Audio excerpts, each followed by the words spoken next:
Hello viewers, welcome back to my channel. ನಾನು ಇವತ್ತು ನಿಮಗೆ ಈ ವಿಡಿಯೋದಲ್ಲಿ ಪುದೀನಾ ಕಬಾಬ್ ಹೇಗೆ ಮಾಡೋದು ಅಂತ ತೋರಿಸ್ಕೊಡ್ತೀನಿ. ಅದಕ್ಕೂ ಮುಂಚೆ ಯಾರು ನನ್ನ ಚಾನಲ್ಗೆ ಸಬ್ಸ್ಕ್ರೈಬ್ ಆಗಿಲ್ಲ, ಪ್ಲೀಸ್ ಸಬ್ಸ್ಕ್ರೈಬ್ ಮಾಡ್ಕೊಳ್ಳಿ. ನಾನು ವೀಡಿಯೋಸ್ ಇಷ್ಟ ಆಯಿತು ಅಂತಂದರೆ ಲೈಕ್ ಮಾಡಿ, ಶೇರ್ ಮಾಡಿ, ಕಮೆಂಟ್ ಮಾಡೋದನ್ನು ಮರಿಬೇಡಿ. ಬನ್ನಿ ನೋಡೋಣ ಹೇಗೆ ಮಾಡೋದು, ಏನೆಲ್ಲ ಇಂಗ್ರೀಡಿಯೆಂಟ್ಸ್ ಬೇಕು ಅಂತ ಹೇಳ್ತಾ ಹೋಗ್ತೀನಿ, ನೋಟ್ ಮಾಡ್ಕೊಳ್ಳಿ. ಮೊದಲಿಗೆ ನಾನಿಲ್ಲಿ ಒಂದು ಬೌಲಲ್ಲಿ ಪುದೀನಾ ಕಬಾಬ್ ಪೌಡ್ರ್ ತೊಗೊಳ್ತಾ ಇದ್ದೀನಿ.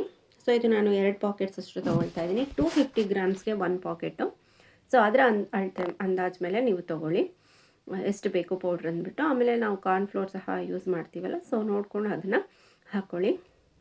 ನೆಕ್ಸ್ಟ್ ಇದಕ್ಕೆ ನಾನು 1 ರಿಂದ 1.5 ಸ್ಪೂನಷ್ಟು ಶುಂಠಿ ಬೆಳ್ಳುಳ್ಳಿ ಪೇಸ್ಟ್ನ ಹಾಕ್ಕೊಳ್ತಾ ಇದ್ದೀನಿ. ಸೊ ನೆಕ್ಸ್ಟ್ ಈಗ ನಾನು ಇದಕ್ಕೆ ಒಂದು ಎಗ್ ಒಡೆದು ಹಾಕ್ಕೊಳ್ತಾ ಇದ್ದೀನಿ. ಎಗ್ ನೀವು ಎಷ್ಟು ಕ್ವಾಂಟಿಟಿ ಚಿಕನ್ ತೊಗೊಳ್ತಾ ಇದ್ದೀರಾ ಅಷ್ಟಕ್ಕೆ ಮಾತ್ರ ಹಾಕ್ಕೊಳ್ಳಿ, ತುಂಬ ಹಾಕ್ಕೋಬಿಡಿ. ಅದಕ್ಕಿಂತ ಜಾಸ್ತಿ ಒಂದು ಅರ್ಧ kgಗೆ 1 ಎಗ್ ಸಾಕು. ಜಾಸ್ತಿ ಹಾಕಿದ್ರೆ ಎಣ್ಣೆ ನೊರೆ ಬಿಟ್ಕೊಳ್ಳುತ್ತೆ. ಸೊ ನೆಕ್ಸ್ಟ್ ಇದಕ್ಕೆ ನಾನು ಚಿಲ್ಲಿ ಸಾಸ್ ಸಹ ಹಾಕ್ಕೊಳ್ತಾ ಇದ್ದೀನಿ, 1 ಸ್ಪೂನಷ್ಟು. ನೆಕ್ಸ್ಟ್ ಈಗ ನಾನು 3 ರಿಂದ 4 ಸ್ಪೂನಷ್ಟು ಆಯಿಲ್ ಯೂಸ್ ಮಾಡ್ತಾ ಇದ್ದೀನಿ. ಆಯಿಲ್ ಏನಕ್ಕೆ ಯೂಸ್ ಮಾಡ್ತಿದ್ದೀನಿ ಅಂತಂದರೆ, ನಾವು ಕಲಿಸ್ತಾ ಇರೋವಂಥ ಪೇಸ್ಟು ಚಿಕನ್ಸ್ಗೆ ಚೆನ್ನಾಗಿ ಹತ್ಕೊಳ್ಳಿ ಅಂತ, ಚಿಕನ್ ಪೀಸಸ್ಗೆ. ಸೊ ಅದಕ್ಕೆ ಎಣ್ಣೆ ಯೂಸ್ ಮಾಡ್ತಾ ಇದ್ದೀನಿ. ಸೊ ನೆಕ್ಸ್ಟ್ ಈಗ ನಾನು ಖಾರದ ಪುಡಿ ಹಾಕ್ಕೊಳ್ತಾ ಇದ್ದೀನಿ. ನಾನಿಲ್ಲಿ 1/4 ಸ್ಪೂನಷ್ಟು ಹಾಕ್ಕೊಳ್ತಾ ಇದ್ದೀನಿ, ಬಿಕಾಸ್ ಖಾರ ನೋಡಿಕೊಂಡು ನೀವು ಆಮೇಲೆ ಬೇಕಂದ್ರೂ ಲಾಸ್ಟಲ್ಲಿ ಹಾಕ್ಕೋಬೋದು. ಸೊ ನೀವು ಖಾರ ಜಾಸ್ತಿ ತಿನ್ನೋರು ಹಾಕ್ಕೊಳ್ಳಿ 1 ಸ್ಪೂನ್ ಫುಲ್, ನಿಮ್ಮ ಖಾರದ ಪುಡಿ ಹೇಗಿರುತ್ತೋ ಹಾಗೆ. 1 ಸ್ಪೂನಷ್ಟು ಅರಿಶಿನ ಹಾಕ್ಕೊಳ್ತಾ ಇದ್ದೀನಿ. ಹಾಗೆ ನಾನಿಲ್ಲಿ ಕ್ರೀಮ್ ಯೂಸ್ ಮಾಡ್ತಾ ಇದ್ದೀನಿ, ಅಮೂಲ್ ಕ್ರೀಮು. ಸೊ ಇದನ್ನು ಒಂದು 2 ರಿಂದ 3 ಸ್ಪೂನಷ್ಟು ಕ್ರೀಮ್ ಹಾಕ್ಕೊಳ್ತಾ ಇದ್ದೀನಿ.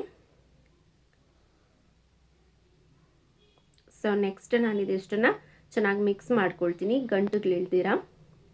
ಸೊ ನೀವು ಬೇಕಂದರೆ ಈ ಸ್ಟೇಜಲ್ಲಿ ಉಪ್ಪು ಹಾಕ್ಕೊಂಡು ಮಿಕ್ಸ್ ಮಾಡ್ಕೋಬಹುದು, ಇಲ್ಲ ಚಿಕನ್ ಪೀಸಸ್ ಹಾಕಿದ್ಮೇಲೆ ಮಿಕ್ಸ್ ಮಾಡ್ಕೋಬೋದು. ಬಿಕಾಸ್ ಕಬಾಬ್ ಪೌಡ್ರಲ್ಲಿ ಆಲ್ರೆಡಿ ಸಾಲ್ಟ್ ಇರುತ್ತೆ, ಸೊ ಹಾಗಾಗಿ ನೋಡಿಕೊಂಡು ನೀವು ಹಾಕ್ಕೊಳ್ಳೋದು ವಾಸಿ.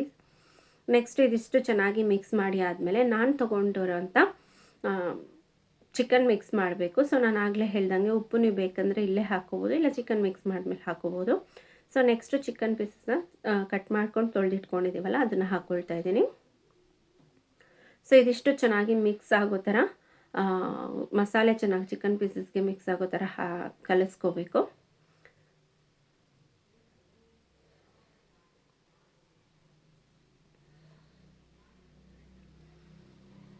ಸೊ ನೆಕ್ಸ್ಟ್ ಇದನ್ನು ಚೆನ್ನಾಗಿ ಮಿಕ್ಸ್ ಮಾಡಿ ಆದಮೇಲೆ ನಾವೀಗ ಇದಕ್ಕೆ ಕಾರ್ನ್ಫ್ಲೋರ್ ಹಾಕ್ಕೋಬೇಕು.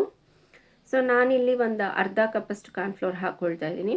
ನೀವು ನೋಡಿಕೊಂಡು ಕನ್ಸಿಸ್ಟೆನ್ಸಿ ಮಿಕ್ಸ್ ಮಾಡ್ಕೊಳ್ಳಿ. ಸೊ ಇದು 1 ಅವರ್ನ ಮ್ಯಾರಿನೇಟ್ ಆಗೋದಕ್ಕೆ ಬಿಟ್ಬಿಡ್ಬೇಕು ಇದನ್ನು.